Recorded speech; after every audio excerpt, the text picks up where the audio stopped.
Hi, I'm Daniel Lucas, and welcome to Book 101 Review. Book 101 is all about the books that I read for the last 40 years. And today I have my special guest. He's the author of the book Quantum Time, no other than Mr. Christopher Henningsen. Welcome to Book 101, Mr. Christopher, and can you please introduce more about yourself? Thank you so much, Daniel. As you said, my name is Christopher Henningsen. I'm an independent researcher, and my kind of area of interest, where I'm trying to find my maximum point of leverage to move the world, is in the overlap between the spiritual, the magical, the weird, and hard science. This book is kind of the best example of my own research into that, trying to look at the the research, the experimental results, but also the theories that people have around how quantum mechanics works, and trying to bring that into a format that gives us an intuitive understanding and also a scientific basis for a lot of the stranger phenomena that we encounter in the universe. Mr. Christopher Henningsen, thank you so much for sharing your knowledge to the world. And what is the concept of quantum time and how does it differ from linear time? Hmm. So the way into this was actually when I was reading about the concept of holons, which is a very old concept. The idea of something being a thing in itself. What I say in the book is anything where we use integers to describe it. That's a holon. You and I are both holons. The culture that we belong to is a much larger holon, and every cell in our body is also a holon in its own right. So it's a level of organization. Um, it's a way to compress information, uh, but also a way to express complexity. If we were to look at, for example, a cell, that cell obviously has components, but if you try to analyze how that cell is going to behave by just looking at how the atoms behave, then you're not really going to get a good understanding of what a cell is and what a cell does. Things have to be analyzed at their own level of complexity, and the idea of a holon um, encapsulates that. But when we think of holons, we tend to think of things in three dimensions. A chair, for example, is a very simple holon. I'm sitting on a holon of that nature at the moment, and that chair does certain things. It has a very set boundary, and when I think about it, I think about it as simply being in three dimensions. But uh, quantum time is taking that concept of a holon and applying it to four dimensions. So you could say also applying it to processes. Um, and the reason that I think that that's works so well, well, a number of reasons. One is that things don't always follow each other directly in quantum mechanics. So, for example, there's an experiment called the quantum eraser, where um, you can collapse a wave function um, in the past by observing a later effect that it has, or not collapse it. Uh, Thinking about things like that in linear time, we have kind of we can chop time up into as many instances as we like, but really, from a conventional standpoint, we can only really chop things up to as accurately as our measurement apparatus. And a lot of things we don't have a good way of measuring. Bodily processes, for example, are going on all the time. It's very hard for us to interrupt one right in the middle. So a lot of things I think of almost as bubble like, that there's a minimum amount of time that something takes. And the the spooky stuff that happens in quantum mechanics can't just happen at an arbitrary time. That's that's why a lot of the things like Schrodinger's cat, the Copenhagen interpretation, something stopping the wave, that's not actually always possible. So quantum time is this idea that you have these periods where things change, and all you can kind of observe is the outside of it, the inside that four-dimensional space where things change. That change is only kind of knowable from the inside, and that's where a lot of the cool psychological stuff comes into it. Very well said, Mr. Christopher. Very well said, and great analogy. I had another podcast called Abstract Essay where I do talk about the mystery of the universe, and I featured all artists like me because I did abstract paintings that depict the mystery of the universe. And I have an analogy. Hear me out before I continue my questions. I have an Please. analogy that dark matter, I compare dark matter to Mhm, the ocean on Earth or the water on Earth. And mhm. the landmass is the dark, what do you call the other one? Dark energy The, and the stuff we encounter, yes, the the stuff not we dark encounter. matter. Mm, Yes. mm.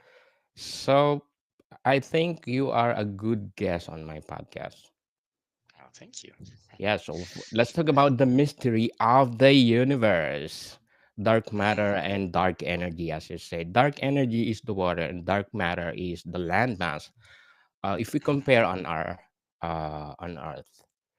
so let's go back to your quantum time. How do four-dimensional holons relate to the understanding of time and space?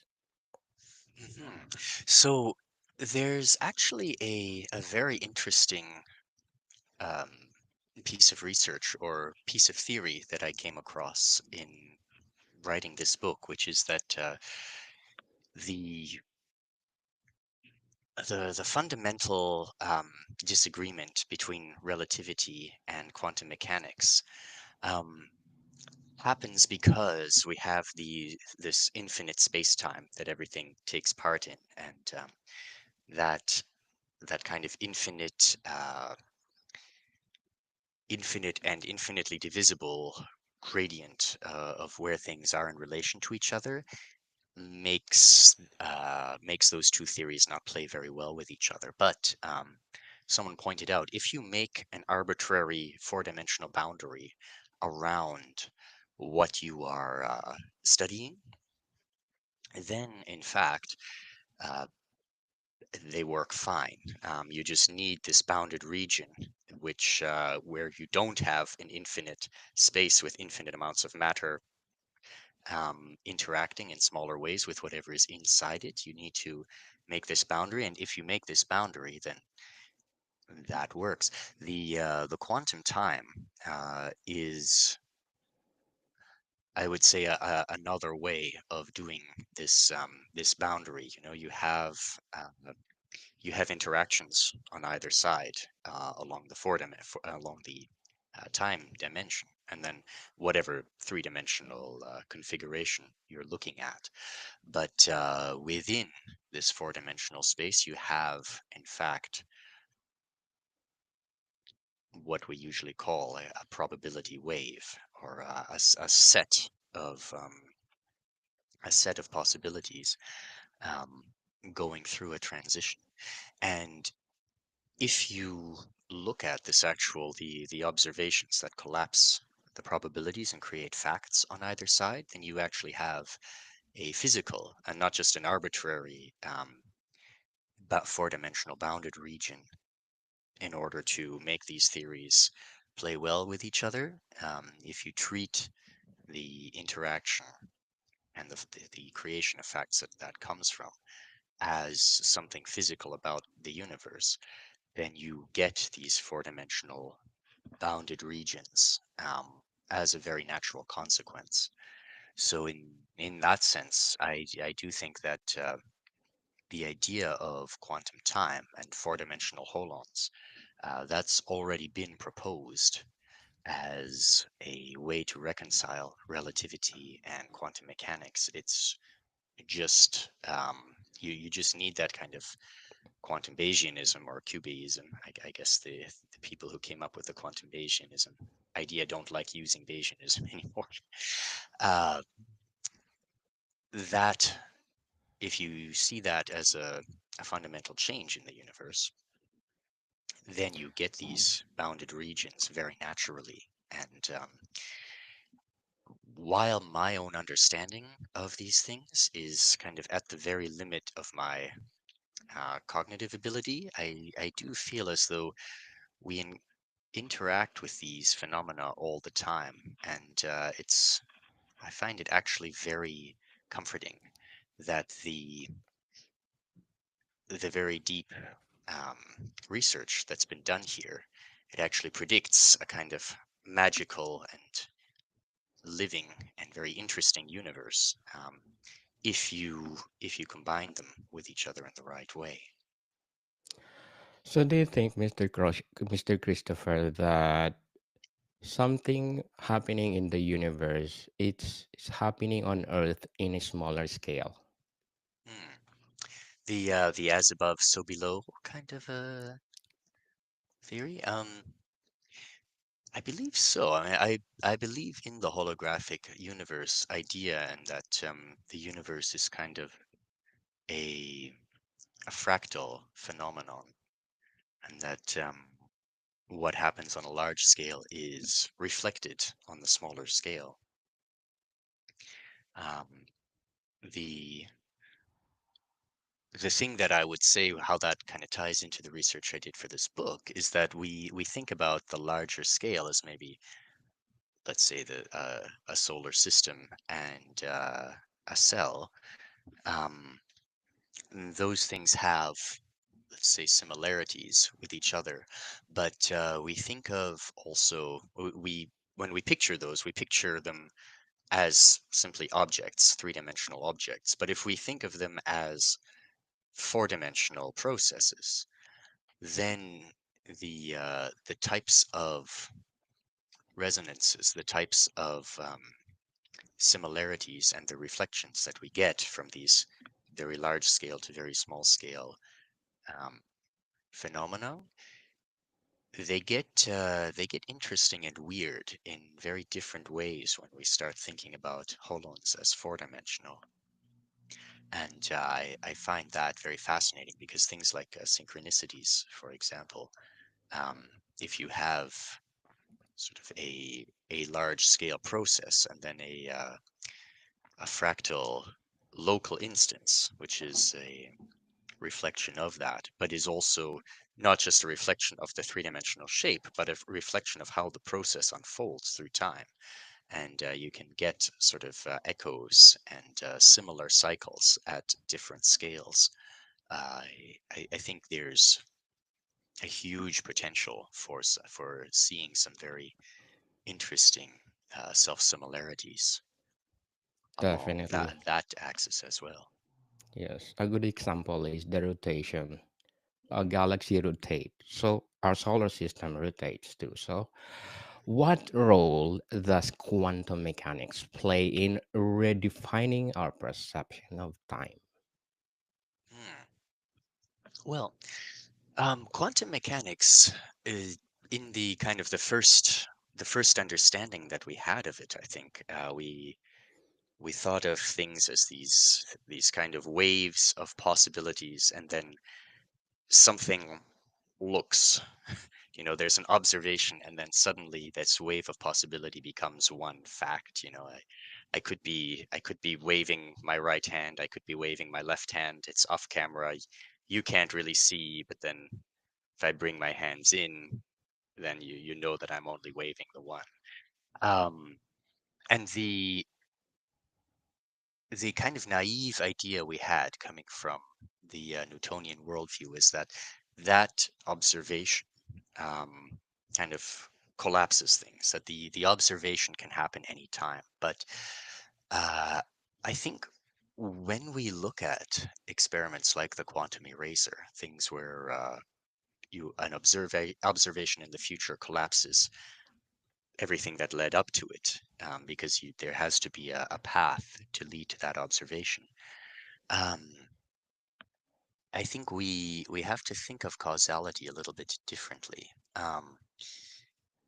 Time puts things in order in a way. It puts events in order, but something being observed in the future. Uh, let's say there's something that has observed in the future me being in some particular place that doesn't observe me until it doesn't reduce my possibilities all the way before then, but it's as though it narrows a stream, and that stream of possibilities, I think the stream of possible states that we can be in, the possible paths we can take, I think those are always expanding and contracting, uh, probably something like a heartbeat or a breath cycle. And quantum mechanics, I think it it has something to tell us about how that wide open range of all the possibilities narrows and contracts, and how a narrowing affects not just where things expand from there, but where things go on the way to narrowing, at that moment of interaction. So, what are holons and how are they structured within four dimensions? Hmm. So, like I said, traditionally a holon is simply a level of organization in which, if you were to if you were to look at something as a sum of its parts, you would lose important information about what that holon is. So a person, you can model a person as a collection of cells, but it's very hard from doing that to model a person's desires or a person's deeply held values. Um, we or for example, I mean the basic example of a chair. You can model a chair as a collection of atoms, but that would actually predict some very different behavior from what you would predict if you're looking at a chair. Atoms holding together in that way. I mean, we know that they do that, but the purpose of something like a chair, the fact that it has a structure, and that it exists in a context, tells us very different things than if I describe to you I'm sitting on a chair versus I describe the position of every atom in that chair. So um, where that gets a little more squiggly with time, with four-dimensional holons as opposed to three-dimensional, is that there's what I call transition energy. So in order to change states, we found, at least at the very small scale, where we know that quantum mechanics is happening and we can measure the effect of quantum mechanics, things can't change their state if they're being constantly observed. If you're always observing a particular, I think it's photons that most of these experiments are done with. If you're always observing a photon in one place,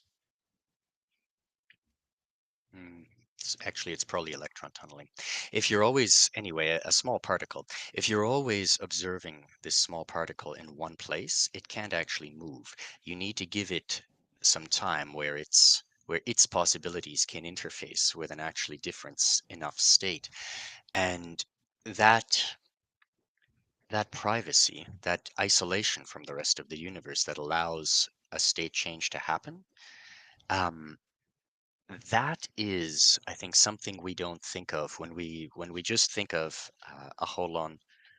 Um, you think of a solid object. We don't think of them as changing on their own spontaneously.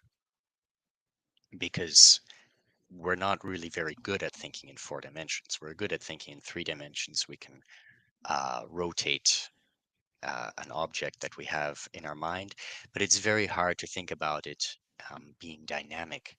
But that dynamism, that ability to change its state, that is very important to things like living beings, conscious minds, and the experience of time passing and of deciding which of the possible end states you would like to get to. That again, what I call active transition energy, the transition from one state to another. That is really it doesn't happen without time, but it's very difficult even to picture it with time because we think we have a very easy time picturing the state before and after the transition, but the transition itself, once we see that as its own separate reality, um, then a lot of the things that a dead clockwork view of the universe has kind of excluded from our version of reality, but but that we experience every day, things like making choices or experiencing a flow state. So, how do Hollands provide a framework for understanding interconnectedness in the universe? Mm. It's a very interesting question because holons, for the most part, are characterized by being bounded and separate from the rest of the universe. But to give a very simple example, so a cell is a holon, um, and a whole lot of cells together make a human being, which is also a holon. So I think the standard thing that we can recognize from holons is that holons have their own individual existence, and that individual existence makes them holons. But then holons are also almost always embedded in other larger holons, larger in space or also larger in time in the model I'm describing in this book.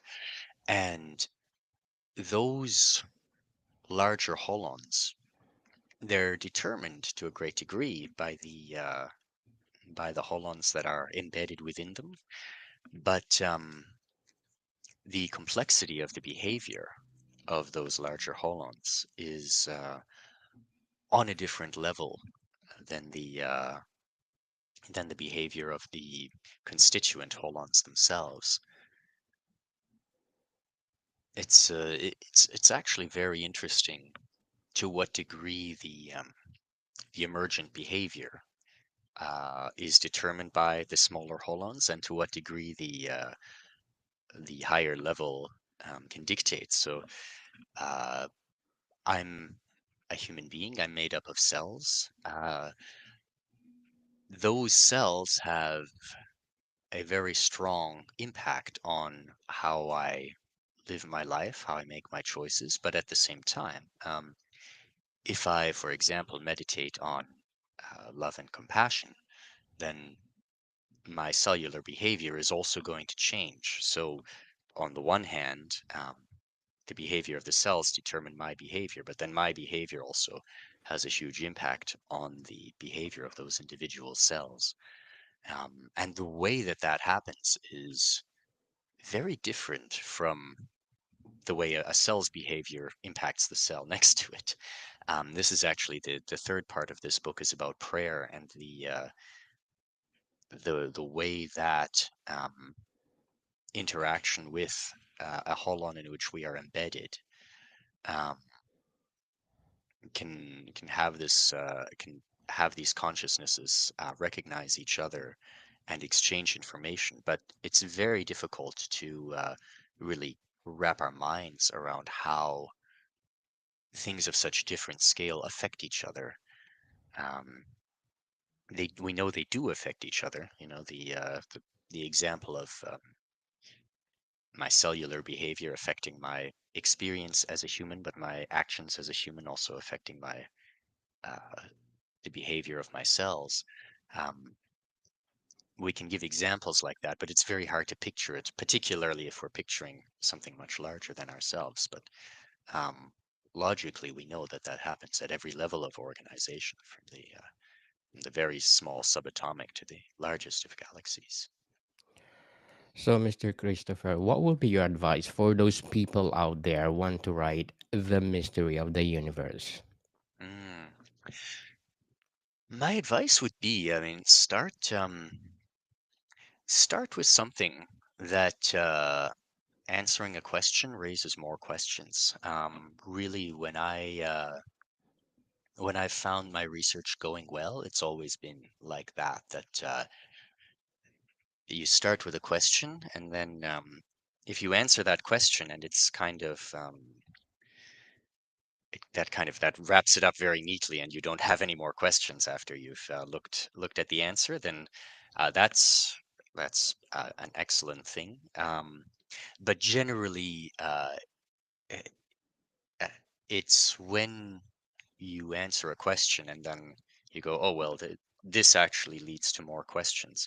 That's when I think you really have a long runway. And not that everything needs to be a long runway, of course. We can write about the mysteries of the universe in a blog post just as well as in a book. But if you're looking to do like a larger project and you're looking for advice, I would say pay attention to when your questions are answerable, but answering them makes things more confusing rather than less.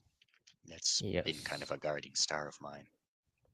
definitely. So, what are your short term and long term goals in writing and at the same time in quantum time? Mm. Well, Quantum Time, I don't expect to write a sequel to Quantum Time. I think I've done a fair amount of research on that now, and it feels like I mean, maybe I'd manage to put it into plainer language, but to me, quantum time has practices, things like um, pushing oneself into flow state, um, a subjective observation of much larger and much smaller holons. Um, to me, I think my goals with quantum time in particular are largely around doing those practices and getting more of an intuitive understanding. I wrote this as an exercise also in really challenging myself intellectually, and that shows. It's if I understood this a lot better, I could have written it a lot more easily. But I think doing those practices and living that reality is what I need to do to gain a better understanding, because it is also meant to be an intuitively satisfying worldview, and I think engaging with the conclusions of that worldview around how one should do certain aspects of life. That's where I'm at with that. My goals with writing, on the other hand, at the moment I'm quite interested in DNA as an analog of music, and how the harmonious repetitions that one sees in DNA and that one sees in music can be analogous to one another, and to what degree those express the same kind of deeper truths about the universe. So I'm doing research on both microbiology and music theory at the moment, which I hope will be a similarly interesting project. Although unfortunately, music theory is something where I've not been blessed with talent, so it's proving challenging. But that's why we do it, isn't it? To find those things that we have to grow to achieve. Yes. I have Music 101 too, if you want to be my guest. And let's talk about music, music, music. And Would to love sum to. up our discussion, Mr. Christopher, in what ways might this framework be used to develop a deeper connection to oneself, others, and the universe? Mm. So, my hope in writing the book was largely that folks who are, let's say, stuck in a very materialistic um, model of the universe, but who don't want to stay stuck there, could look at this book, which cites all its sources and uses actual scientific discovery by people much smarter than myself, and packages that in a way that brings a bit more enchantment to the universe.